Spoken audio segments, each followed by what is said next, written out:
제가 미국에 살 때 서부 쪽을 여행한 적이 있습니다. 라스베가스에서 새벽같이 버스를 타고 한참을 운전해서 그랜드 캐년에 도착하는 그런 투어였습니다. 이 한국 그 관광 그 회사를 이용을 했더니 그 관광 가이드가요, 이제 너무 이 버스 라이드가 기니까 이런저런 농담도 해주시고 뭐 재밌는 이야기하면서 사람들을 아주 즐겁게 해주었습니다. 그런데 이제 그랜드 캐년이 거의 다 다가오니까 그분이 이러세요. 저는 크리스찬이 아닙니다. 그럼에도 불구하고 그랜드 캐년에 갈 때에는 반드시 여러분에게 양해를 구하고 꼭 이 노래를 틀어드립니다. 좀 들어보시기 바랍니다 하고 탁 노래를 틀어주시는데 어떤 노래가 나왔을까요? 주 하나님 지으신 모든 세계. 그 올라가면서요, 그 노래를 들으니까 우린 또 제가 같이 갔던 형들과 함께 같은 신앙인들이니까 그 은혜로운 찬양을 들으면서 얼마나 기분이 좋았겠습니까? 탁 내리니까 공기도 좋고요, 펼쳐진 광경, 그 으리으리한 그 자연의 광대함에 고개가 숙여지고 하나님에 대한 경외감이 막 생겨나더라고요. 와, 하나님이 이렇게 크신 분이시구나. 하나님을 찬양했습니다. 주님의 높고 위대하심을 마음껏 찬양했어요. 그런데 우리 크리스찬들은 그렇게 자연을 바라보면 하나님을 찬양하게 되는데, 어떤 분들은요, 똑같은 과학을 연구하고 자연을 연구하는데 오히려 그 과학적인 지식이 신앙의 걸림돌이 되고 장애물이 될 때가 있다는 겁니다. 한 인문학도인 그 크리스찬 청년이 한 이공계 쪽 대학생에게 전도를 하려고 다가갔다고 합니다. 이 무신론자 청년은 이공계 쪽이라 이 과학에 대한 해박한 지식이 있었던 거예요. 전도하러 가가지고 예수님 한번 좀 믿어보라고, 한번 우리 교회 같이 나가보자고 그랬더니 그 이공계 쪽 무신론자 청년이 이렇게 대답을 했다고 합니다. 신이 존재하지 않는다는 것을 과학이 다 밝혔잖아. 그런데 왜 나에게 신을 믿으라고 하는 거냐? 창세기에 나오는 이야기가 거짓이라는 것을 과학이 밝혔는데 교회에 나갈 이유가 무엇이 있겠느냐? 이렇게 대꾸를 했다고 합니다. 그래서 그 인문학도 그 크리스찬 청년이 머리를 긁다가 그 자리를 떠났다라고 하는 그런 이야기를 들었습니다. 여러분, 이미 창세기는 거짓이라는 게 밝혀졌고 과학 때문에 신은 존재하지 않는다는 게 밝혀졌다. 이 말은요, 이 서양의 문명의 역사, 지성의 역사를 살펴보아야만 이해할 수 있는 구절입니다.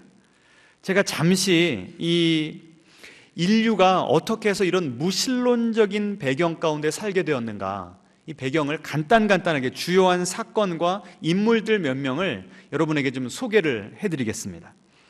17세기에 30년 전쟁이라고 하는 종교 전쟁이 있었습니다. 카톨릭을 믿는 국가들과 개신교를 믿는 국가들 사이에서 전쟁이 일어났는데 30년 동안에 총 몇 명이나 죽었는 줄 아십니까? 800만 명이 죽었어요. 똑같이 예수님을 나의 주라고 고백하는 개신교와 카톨릭이 자기들끼리 싸워서 800만 명이라고 하는 무고한 생명을 잃게 된 것입니다. 여러분, 유럽에서 그 광경을 보고 내 가족이 그 전쟁을 통해서 목숨을 잃었다면 여러분은 기독교에 대해서 어떤 감정을 가지겠습니까?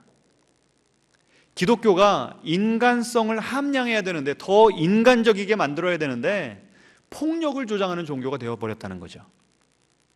게다가 여러분, 르네 데카르트라고 하는 철학자 이름은 들어보셨죠? 그 철학자가 무슨 유명한 말을 했죠? 나는 생각한다, 고로 존재한다. 그 중세의 교회의 권위, 성경의 권위를 믿지 말라는 겁니다. 그냥 그 무비판적으로 수용하지 말고 내가 내 이성으로 합리적인 논리를 통해서 따져봐서 내가 보기에 합당한 진리만을 참으로 받아들이라는 것이었습니다. 주체적인 이성을 강조하는 철학자가 르네 데카르트였습니다. 그 사람의 영향을 많은 이 유럽의 지성인들이 받아들이게 된 것이었습니다. 게다가 과학 쪽에서도 눈부신 발전이 있었습니다. 뉴턴이 이 물리학의 자연 법칙들을 발견하지 않았습니까? 그것을 통해서 이 뉴턴이 인류의 지성사에 어떤 공헌을 했냐면 기계론적인 세계관을 확립시켰습니다. 기계론적인 세계관이라는 것은 무엇인가 하면 그 전에는요, 이런 과학이 발달하기 전에는 사람들이 이 자연 현상을 어떻게 설명했습니까? 신화적으로 설명을 했어요. 만약에 바다에 막 풍랑이 일면 누가 노하셨다? 바다신이 노하셨다고 그랬어요. 그래서 어부들은 배 타고 고기 잡으러 나갈 때 어떻게 했습니까? 앞에다가 돼지머리 갖다 놓고 막 절하고 거기다 10,000원짜리 끼워 넣으면서 비나이다 비나이다. 누구한테 잘 보여야 된다는 거예요? 바다신한테. 그런데 과학을 연구하다 보니까 비가 내리는 것도 풍랑이 이는 것도 다 자연 과학이 자연 물리 법칙으로 설명이 되더라는 거예요. 그러니 더 이상 신을 이 세계를 이해하는 데 끌어들일 필요가 있어요, 없어요? 있어요, 없어요? 없게 된 겁니다. 놀라운 전환이 일어나게 된 것입니다. 게다가 갈릴레오 갈릴레이, 이 사람은 또 유명한 말 뭘 남겼죠? 종교 재판 끝나고 그래도 지구는 돈다. 그러니까 그 전까지는 교회가 뭘 가르쳤던 거예요? 지동설을 가르쳤습니까? 천동설을 가르쳤습니까?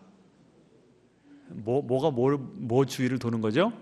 교회에서 가르쳤던 것은 지구가 우주의 중심이라서 태양이 그 주변을 돈다고 가르치고 굳게 믿었던 겁니다. 왜냐하면 여호수아가 전쟁하다가 뭐라고 그랬죠? 태양아 멈추어라 그런 거예요.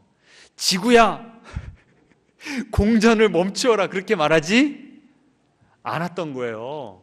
그러니 성경 자체가 천동설을 지지합니까? 지동설을 지지합니까? 예? 천동설을 지지하는 거죠. 그런데 이 우주를 연구해 보니까 뭐가 뭐 주위를 도는 거예요?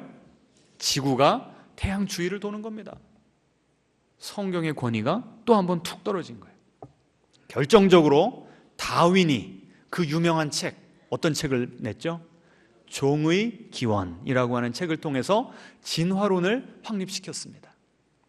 인간만 특별한 존재인 줄 알았더니 이 작은 단순한 한 세포에서부터 시작해서 점점 복잡한 종이 진화되어 와서 인간에까지 왔다라고 하는 것을 그냥 이미 많은 표본들을 통해서 과학적인 진리로 다 정립을 해버렸습니다.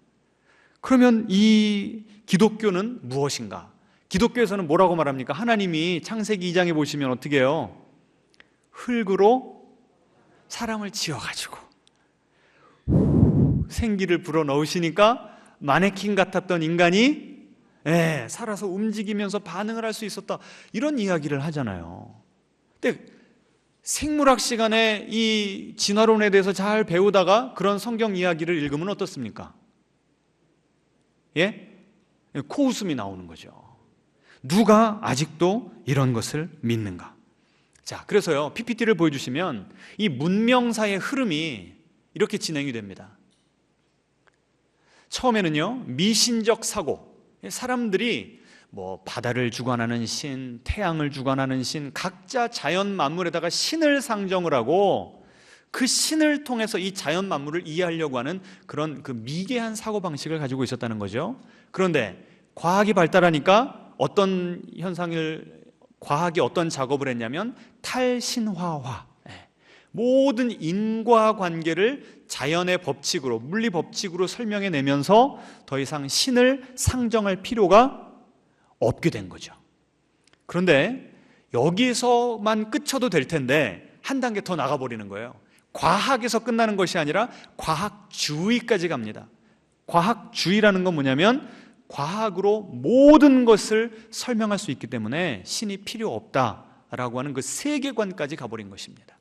이것이 지금 이 대학가에서부터 시작해서 이 모든 이 세상에 지금 팽배한 사상이 되어버렸습니다. 자, 그래서 이것의 함축적인 의미가 무엇인가? 그 다음 페이지요. 이 과학주의적인 그런 관점에서 보면요, 과학은 사실입니다. 팩트고요. 종교는 가치. 과학은 지식, 참된 지식이고요. 종교는 맹신이라는 거예요. 어떤 사실적인 근거도 없이 사람들이, 우리가 지난주에 배웠죠?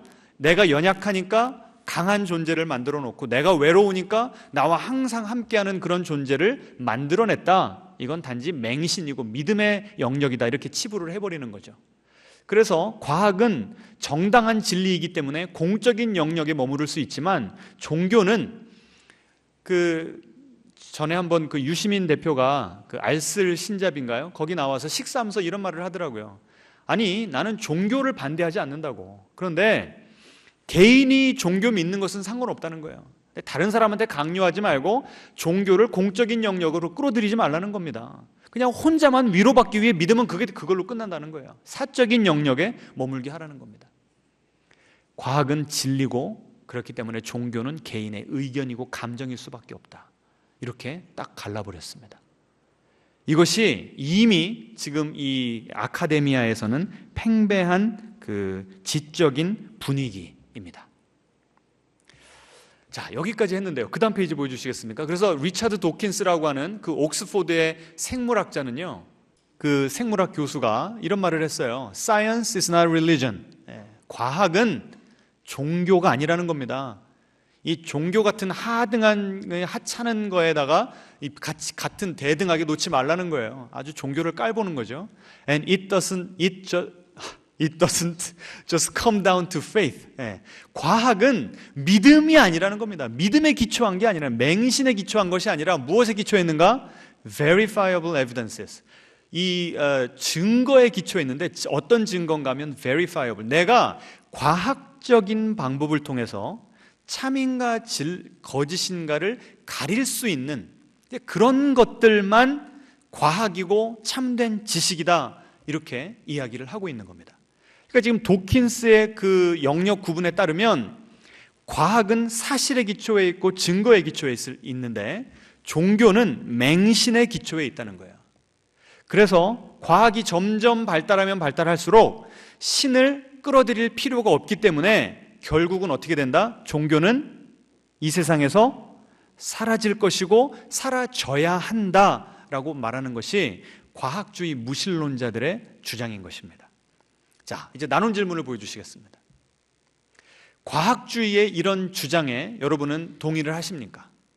그리고 여러분이 신앙인이시라고 한다면 이 과학주의의 도전에 어떻게 대응해야 될지 한번 같이 고민을 해보시기 바랍니다. 그러니까 지금 여러분 가운데 오늘 처음 초대되어 오신 분들이 있다면 여러분은 아마 과학주의에 상당히 동의를 하실 것 같아요. 그러니까 서로 한번 의견을 좀 나눠보시기를 바랍니다.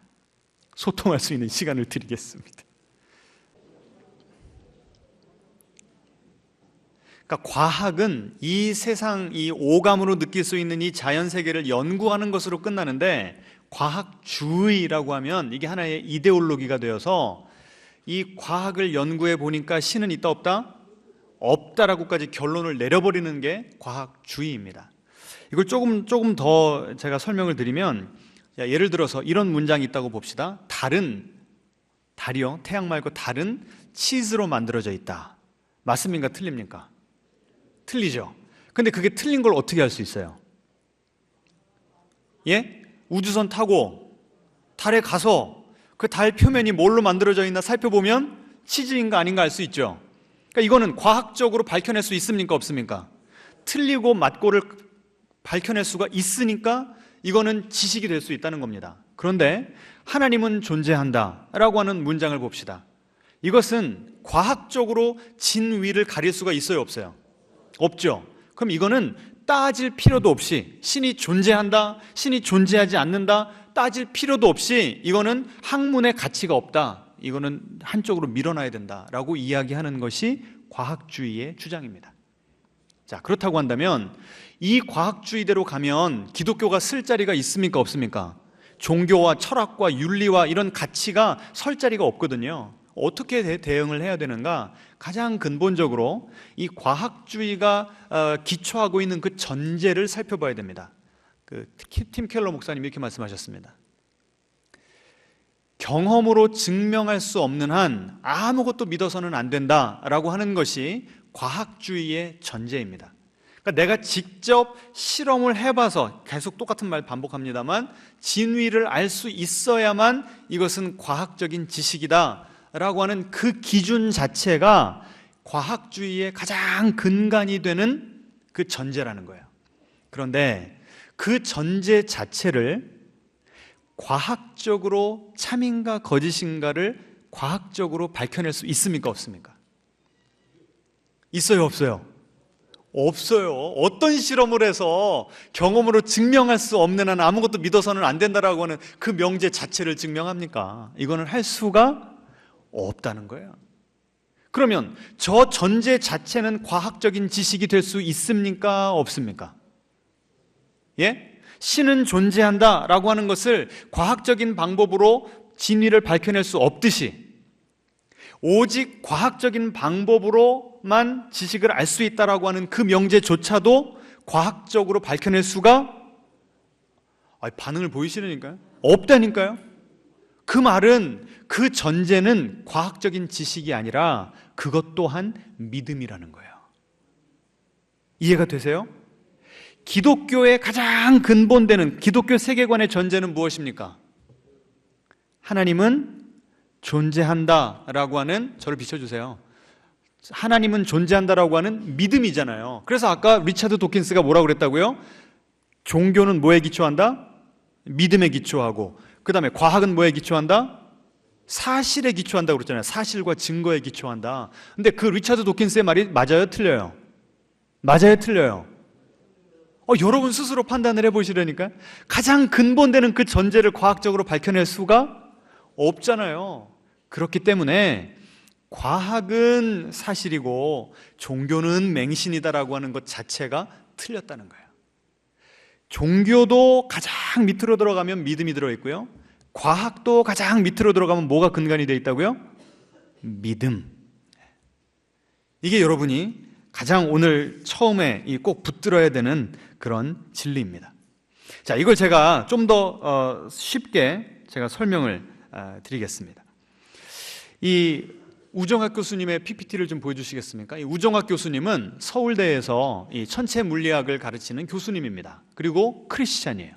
이분이 뭐라고 쓰셨냐면, 우리 같이 한번 읽어보죠.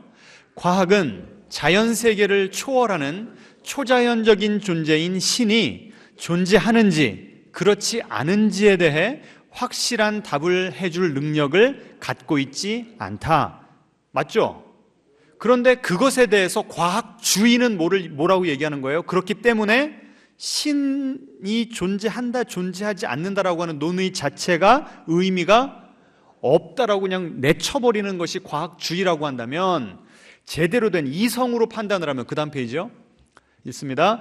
과학은 자연세계의 인과관계를 체계적으로 알려주는 하나의 설명 체계일 뿐이기 때문이다.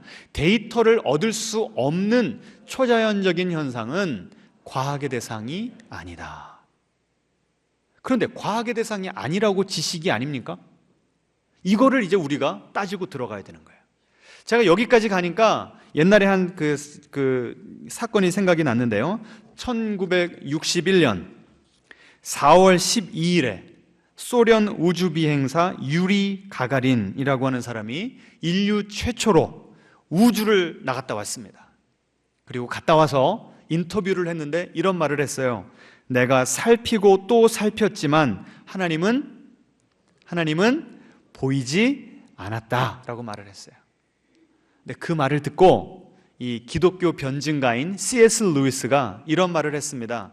우주에 나가봤는데 신이 없더라라고 하는 것은 얼마나 말이 안 되고 어리석은 말인가 하면, 셰익스피어라고 하는 작가 아시죠?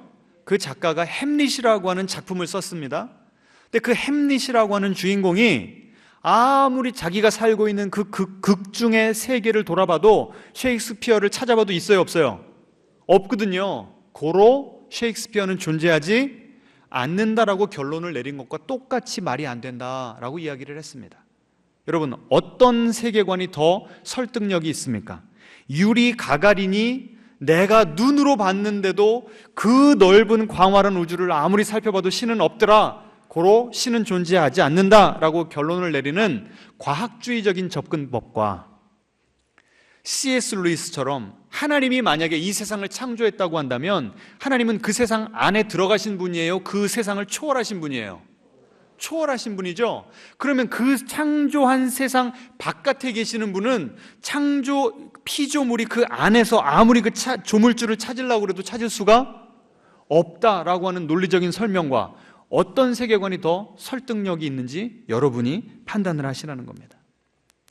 다시 우종학 교수님 PPT를 좀 보여주시겠습니까? 초월하신 하나님이 과학으로 검출되지 않는다고 해서 신이 존재하지 않는다고 주장하는 것은 과학이라는 좁은 우물 안에서 본 하늘이 작다고 말하는 것과 비슷하다. 그러니까 과학적인 방법을 통해서 밝혀질 수 있는 것만이 지식이다라고 할 때 지식은요, 이 자연세계, 우리가 오감으로 만지고 보고 느낄 수 있는, 냄새 맡을 수 있는 이런 그 영역을 탐구할 때에만 유효한 그 연구 방법이라는 거예요. 그런데 이 세상을 살다 보면 과학의 영역을 초월하는 영역들이 있습니까? 없습니까? 있다는 거죠. 많죠. 그런데 그런 영역은 의미 없다라고 말해버리는 것은 마치 우물한 개구리와 똑같다라는 것입니다. 설득력이 있습니까? 예. 자, 그 다음 그림 보여주세요. 2019년에 책을 읽어드립니다 라고 하는 프로그램이 있었는데요, 거기에 저분이 김상욱 물리학 박사입니다. 이분이 무슨 말을 했냐면 이 세상에는 두 가지 영역이 존재한다는 거예요. 하나는 상상의 영역, 하나는 사실의 영역. 과학이라는 건 뭔가 우리가 살아가는 세상은 사실과 상상이 이렇게 짬뽕이 되어 있는데, 섞여져 있는데, 그걸 분리해서 사실만 가지고 연구하는 학문이 과학이다라고 말을 했습니다. 쏙 들어오죠? 이 상상을 제거했다라는 게 아까 제가 말씀드린 그 문명사의 흐름의 뭡니까? 비신화화. 신을 빼버린다는 거 아닙니까? 상상의 요소를 빼버리고 과학만 가지고 학문을 하겠다. 지금 저분이 말하는 저 세계관이 지금 과학주의적인 그런 세계관이라는 거예요. 그 다음 페이지요. 네, 그래서 사실이 무엇인지를 알아내는 학문이 과학입니다라고 얘기를 했더니 그 다음 페이지 보여주세요. 이 오른쪽에 있는 분은 누군가 하면 윤대현이라고 하는 정신의학 박사입니다. 이분이 뭐라고 얘기했냐면 과학이 아는 것이 너무 없다. 참 재밌지 않습니까? 둘 다 평생 과학을 연구를 했어요. 그런데 아까 누구예요? 김상욱이라고 하는 물리학 박사는 과학의 방법론을 이야기했다고 한다면 윤대현이라고 하는 정신의학 박사는 과학의 한계에 대해서, 과학의 경계에 대해서 이야기를 한 것입니다. 내가 평생 연구를 해봐도 과학이 이 세상의 모든 진리를 다룰 수는 없더라라고 하는 걸 깨달은 거예요. 그 다음에요, 과학이 알아내지 못한 두 가지가 있더라. 참 기가 막힙니다. 보여주세요. 첫 번째는 뭐예요? 인간은 어디서 왔는가? 아무리 과학을 연구해 보세요, 답 얻을 수 있어요, 없어요? 저 질문은요, 생물학적인 질문이 아닙니다. 뭐에 대한 질문이에요? 우리 인간의 근원, 도대체 인간이 왜 이 세상에 존재했는가, 존재하게 되었는가, 나는 이 세상에 어떤 목적을 가지고 태어났나 라고 하는 근본적인 철학적이고 종교적인 질문입니다. 이걸 과학은 대답할 수가 없는 것이죠. 두 번째 질문은 뭡니까? 인간이 죽으면 어디로 가는가? 이 두 질문은 내가 평생 과학을 연구해도 답할 수 없는 질문입니다 라고 했더니 다른 같이 온 게스트 하나가 와, 정말 과학이 아직도 밝혀내지 못한, 우리가 알 수 없는 영역이 참 많군요 라고 맞장구를 쳐주더라고요. 자, 그러면서요, 그 다음 페이지요. 인문학이 뭐냐? 과학과 대비되는 그 개념으로서의 인문학은 무엇인가? 과학적인 접근으로 해결할 수 없는 그 영역을 연구하는 학문이 바로 인문학이다 라고 저분이 정의를 했어요. 근데 저는 그 인문학이라고 하는 단어를 딱 듣자마자 머릿속에 땡땡땡땡 소리 나면서 어떤 단어가 떠올랐을까요? 종교, 기독교, 신앙, 하나님, 이런 단어가 떠오르더라고요. 과학주의적인 세계관은요, 과학으로 이 세상 모든 것을 설명할 수 있다고 했다니까요. 하나님이 필요하지가 아는 세계관이에요. 그런데 그런 과학을 평생 공부하다 보니까 오히려 내가 겸손해지더라는 거예요. 과학이 다 다룰 수 없는 영역이 있더라. 그 영역은 누가 다뤄야 된다? 저분의 말에 따르면 인문학이고, 우리 기독교인들은 뭐라고 그래야 돼요? 성경이, 하나님이, 신앙이, 기독교의 진리가 과학이 다룰 수 없는 영역들을 커버해 준다는 거예요. 이제 왜 기독교가 인류의 역사에서 과학이 이렇게 발달했음에도 불구하고 아직까지 수많은 사람들이 예수님을 믿고 종교를 믿는지 이제 좀 이해가 되십니까? 그 과학주의에 따르면요, 점점 과학이 발달하면 발달할수록 종교의 입지는 줄어들고 궁극적으로는 어떻게 된다? 종교가 없어질 것이라고 이야기를 하는데, 오히려 학문을 정직하게 연구하는 저 윤대현 박사 같은 경우는 아니다. 과학이 할 수 없는 영역을 종교가, 철학이, 인문학이 해주기 때문에 우리는 서로의 영역을 인정해야 된다라고 이야기한 겁니다. 자, 이것을 제 대학 동기가 이번에 몇 년 전에 연대 교수로 갔는데요, 그 친구 책에 이렇게 써놨습니다. 같이 읽겠습니다.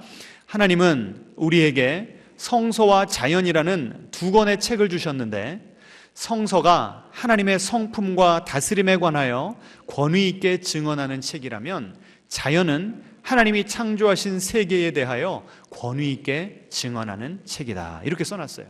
하나님이 책을 두 권 쓰셨다는 거예요. 한 권은 뭡니까? 성경책. 성경책을 통해서는 조물주가 어떤 분이신지, 그리고 이 타락한 인류를 어떻게 구원하실 것인지, 구원자에 대한 계시가 적혀 있는 책이 성경이라고 한다면, 자연은 뭐예요? 하나님이 창조하신 이 세계가 어떤 건가? 자연이라고 하는 책을 주셔서 과학자들을 통해서 또 우리가 이 세상을 알아가면서 궁극적으로는 또 누구까지 알아가게 되는 거예요? 이 세상을 창조하신 하나님까지 알아가게 하는 것이 하나님의 의도라는 겁니다. 자, 우리 기존 성도님들에게 제가 좀 도전을 드리겠습니다. 여러분은 과학책을 많이 읽습니까? 성경책을 많이 읽습니까? 근데 그게 그렇게 자랑하고 내세울 것이 안 된다는 거예요. 왜요? 하나님이 책을 두 권 쓰셨는데 우리는 어느 쪽만 읽고 있어요 지금? 성경책만. 앞뒤적으로 인사하겠습니다. 과학을 좀 공부합시다.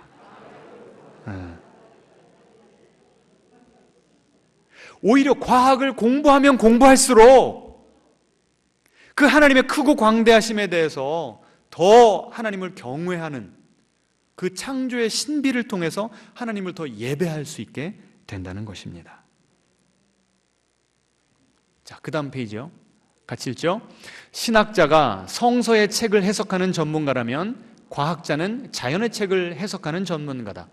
과학자는 성서의 책을 해석하는 신학자의 권위를 존중할 필요가 있고, 신학자는 자연의 책을 해석하는 과학자의 권위를 존중할 필요가 있다.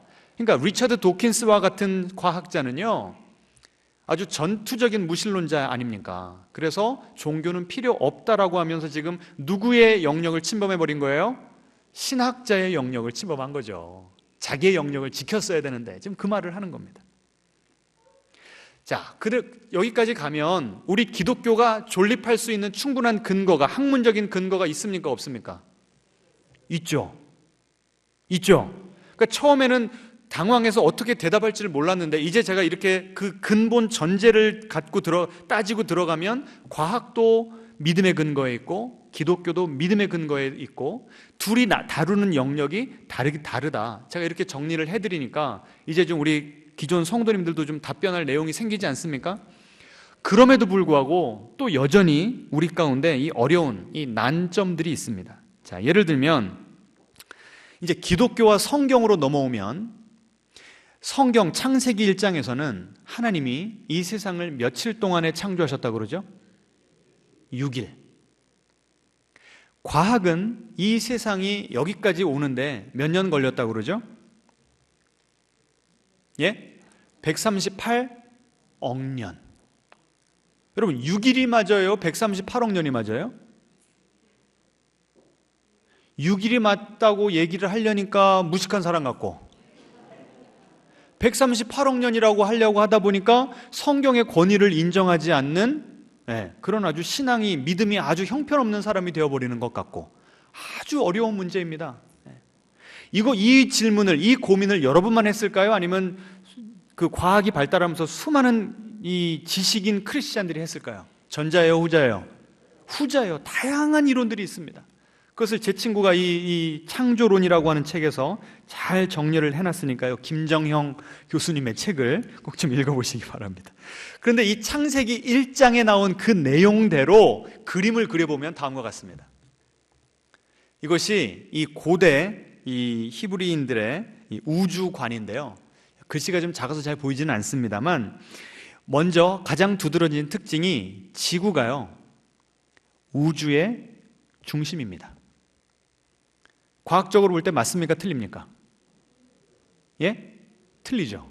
그 다음에 지구가 지금 어때요? 편편하잖아요. 맞습니까? 틀립니까? 틀리죠. 그리고 저기 작은 글씨라 잘 안 보이긴 하는데, 궁창 위의 물과 궁창 밑에 있는 물로 이제 나누었다, 성경 그대로를 그려놓은 거예요. 그런데 지금 우리가 궁창 위의 물을 찾을 수 있습니까? 이거를 왜 이렇게 만들어놨나, 누가 이 분석을 하고 추측한 걸 봤더니, 그 당시 사람들은 비가 왜 내리는지를 과학적으로 설명할 수가 없었다는 겁니다. 그래서 하나님이 궁창 위에 물을 만들어 놓으시고 거기에서부터 비가 내리게 하셨다, 이렇게까지 설명을 했다는 거예요. 그러니까 나름대로는 그 당시에는 첨단 과학인데, 지금 우리가 보면 어때요? 말이 안 되는 설명이잖아요. 그러니까 지금 이 세계관 자체가 지금 과학적인 관점에서 볼 때 가치가 있습니까? 아니면 더 이상 유효하지 않은 세계관입니까? 게다가 창세기 1장을 보시면 1장 5절에 보시면 밤이 지나고 낮이 되니 첫째 날이더라, 이렇게 나옵니다. 여러분, 밤과 낮이 바뀌려면 뭐가 있어야 돼요? 뭐가 있어야 돼요? 태양이 있어야 되지 않습니까? 그런데 태양은요, 첫째 날 창조된 것이 아니라 넷째 날 창조됐다고 나옵니다. 그러면 어떻게 태양이 없는데 낮이 있고 밤이 있을 수가 있죠? 그러니까 성경을 과학적인 관점에서 과학 교과서라고 보면 되는 거예요, 안 되는 거예요? 안 되는 거예요. 우종학 교수님의 인용문을 다시 또 보겠습니다. 같이 읽어보죠. 분명한 것은 성경은 과학 교과서가 아니라는 점이다. 성경은 창조의 방법이나 순서 혹은 창조의 기간과 연대를 알려주는 목적으로 기록되지 않았다. 자, 무슨 말인가 하면, 창조가 6일 동안에 진행됐다라고 했을 때 그 6일을 문자 그대로 24시간 곱하기 6이라고 받아들일 필요가 없다는 거예요. 성경을 읽을 때 가장 기본적인 원칙이 무엇인가 하면요, 성경을 이 21세기 문명이 발달한 우리 현대인의 관점에서 읽으면 안 되고, 이 성경이 쓰여졌을 때, 이 성경의 이야기가 들려졌을 때 그 오디언스, 그 청중과 독자들이 어떻게 듣고 어떻게 이해했을까의 관점에서 바라봐야 된다는 겁니다. 이해가 되십니까? 그러면 그 당시에는 그런 과학이 발달했겠습니까? 아니죠. 그럼 이 성경을 어떻게 읽어야 되는가? 그 다음 페이지요. 같이 읽겠습니다. 성경은 창조의 방법에 관한 과학책이 아니라 창조주가 누구인지를 알려주는 특별 계시의 책이다. 이게 너무 중요한 말입니다. 만약에 방법에 대한 책이라고 한다면 더 이상 우리가 창세기 1장을 받아들일 필요가 있어요, 없어요? 없죠. 왜요? 이미 한물 가도 한참 전에 간 그런 과학 이론을 담고 있기 때문에 가치가 없는 거죠. 하지만 여전히 창세기 1장이 이 21세기에도 유효한 이유는 뭐예요? 창세기 1장의 포인트가 how, 어떻게 이 세상을 만들었는가, 과학적인 설명에 있는 것이 아니라 누가 이 세상을 만들었는가, who, 누구인지, 창조주가 어떤 분인지를 알려주는 책이기 때문에 여전히 이 과학시대에도 창세기는 유효하다는 것입니다. 좀 받아들이실 수 있겠습니까? 어떤 분이 재미있게 카톡을 만들어놔서 제가 지금 여러분에게 보여드리겠습니다. 자, 하나님이 이렇게 말씀하신 겁니다. 모세야, 내 말을 잘 받아 쓰거라. 첫째 날에 특이점이 대폭발을 일으키며 모든 질량이 무의 공간에 퍼지며 그 에너지가 점점점 하니까 모세가 잠깐만요, 하나님, 그걸 다 쓰라고요? 하나도 못 알아듣겠는데요? 그러니까 하나님이 금방 말을 바꾸셔서 뭐라고 하셨냐면 첫날에 빛이 있으라 하니 그대로 되었더라. 그러니까 모세가 뭐라 그래요? 훨씬 낫군요. 이제 알아듣겠습니다. 이렇게 얘기했다는 거죠. 여러분, 우리가 21세기에 그 과학이 잘 발달된 그런 관점으로 이 고대 문서를 보면 당연히 이 하우에 대한 것은 맞지 않는 거죠. 그런데 그러면 모세에게 하나님께서 모세를 불러다가 빅뱅 이론을 막 가르쳐 주시고 진화론에 대해서 가르쳐 주시면서 책을 써봐라라고 했으면 모세는 이해했을까요? 이 카톡에서 보듯이 모세도 이해를 못했을 거고, 모세가 이것을 이스라엘 백성들에게 설명을 해준들 그 당시 세계관, 아까 보여드린 지구는 편편하고 지구가 우주의 중심, 이런 세계관을 가지고 있었던 사람들이 빅뱅과 진화론 얘기하면 알아들었을까요? 못 알아들었을까요? 못 알아들었죠. 기독교의 핵심 진리인 예수님은요, 성육신 하신 분입니다. 하나님이 어떤 분이신지를 알려주시기 위해서 하나님이 인간이 되셨어요. 그 인간이라는 것도 추상적인 인간이 아니라 갈릴리에 남자로 태어나신 그 구체적인 인간으로 오셔서 인간의 언어로, 그 당시 문화로, 그 당시에 사람들이 이해할 수 있는 언어로 하나님의 나라의 진리를 설교하신 분이 예수님입니다.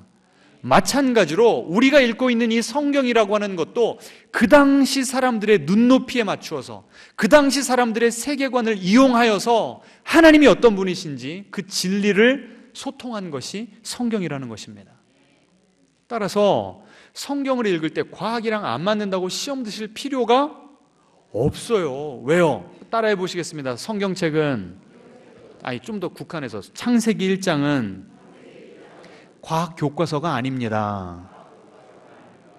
그러니까 과학이 발달하면 발달할수록 그것을 그대로 수용하면서도 어떻게 이 기독교가 그 과학을 수용하면서 창조주인 하나님을 더 풍성하게 알아갈 수 있을까?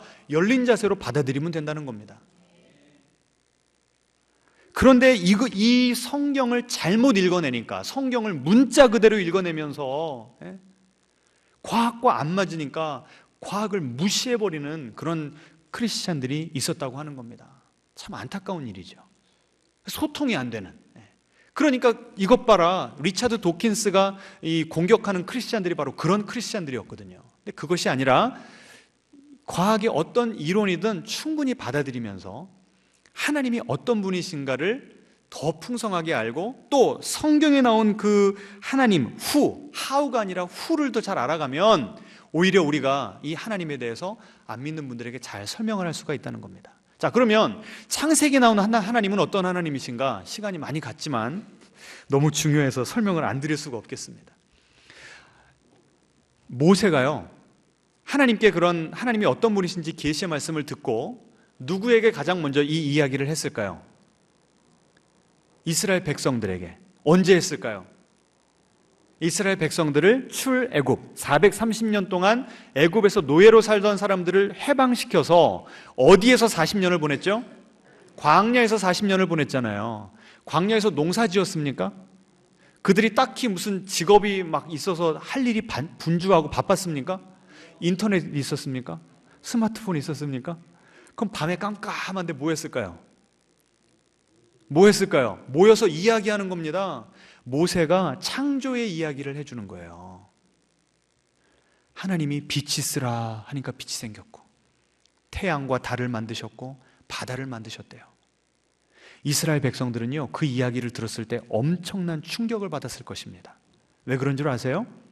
애굽에 430년 동안 있었으면 애굽 사람입니다. 애굽의 세계관을 그대로 받아들인 거예요. 애굽의 세계관은 신화적인 세계관이었습니다. 태양신이 있었고요, 무슨 파리신, 바다의 신, 뭐 다 신을 만들어 놨다고요. 그런데 하나님이 말씀만 하시니까 그 당시 애굽 사람들이 신으로 믿었던 피조물 하나하나들이 다 창조되는 거예요. 그럼 하나님은 내가 지금까지 신으로 섬겼던 분들을, 그런 신들을 초월해 있는 참 신이구나라고 하는 그런 신학적인 진리를 담고 있는 것입니다. 와, 이제는 누구만 섬기면 되겠다? 누구만 예배하면 되겠다? 이 하나님께서 창세기 1장을 통해서 신화적인 세계관을 가지고 있었던 이스라엘 백성들에게 비신화화 작업을 하셨던 것입니다. 아멘이십니까? 일단은 아멘 하시고 나중에 유튜브를 통해서 다시 한번 좀 들어보시기를 바랍니다. 이 하나님이 이런 분이라는 걸 가르쳐 주신 거예요. 그 다음에 하나님이 흙으로 인간을 지으셨대요. 이거는 진화론과 대치되는 말입니까? 예? 아니거든요. 하나님이 인간을 얼마나 사랑하시는지를 시적인 표현으로 표현한 것입니다. 이스라엘 백성들이 430년 동안 애굽에서 뭐 했다고요? 종살이. 종이 인권이 있었겠습니까? 없었죠. 짐승처럼 대우받았던 사람들에게 하나님께서 말씀하시는 거예요. 누가 너희를 창조했다? 내가 너희를 창조했다. 100만 년 이상의 긴 세월을 통해서 진화되어 왔지만 그럼에도 불구하고 그 과학적인 사실과 신학적인 사실이 서로 상충되지가 않는다는 거예요. 영역이 다르다는 겁니다. 너희들이 지금까지 멸시천대를 당해왔지만 나는 너희 한 사람 한 사람을 향한 놀라운 축복의 계획을 가지고 있고 내가 너희를 진심으로 사랑하여서 내가 친히 너희를 만들었다라고 시적으로 그 신학적인 진리를 소통하고 계신 거예요. 부르셨다고 그랬죠. 어디다 그 생기를 불어넣으셨다고 그랬죠? 코에다가. 여러분 한번 상상해 보세요. 하나님이 지금 여러분의 코에다가, 그러면 하나님과 여러분과의 거리가 어때요?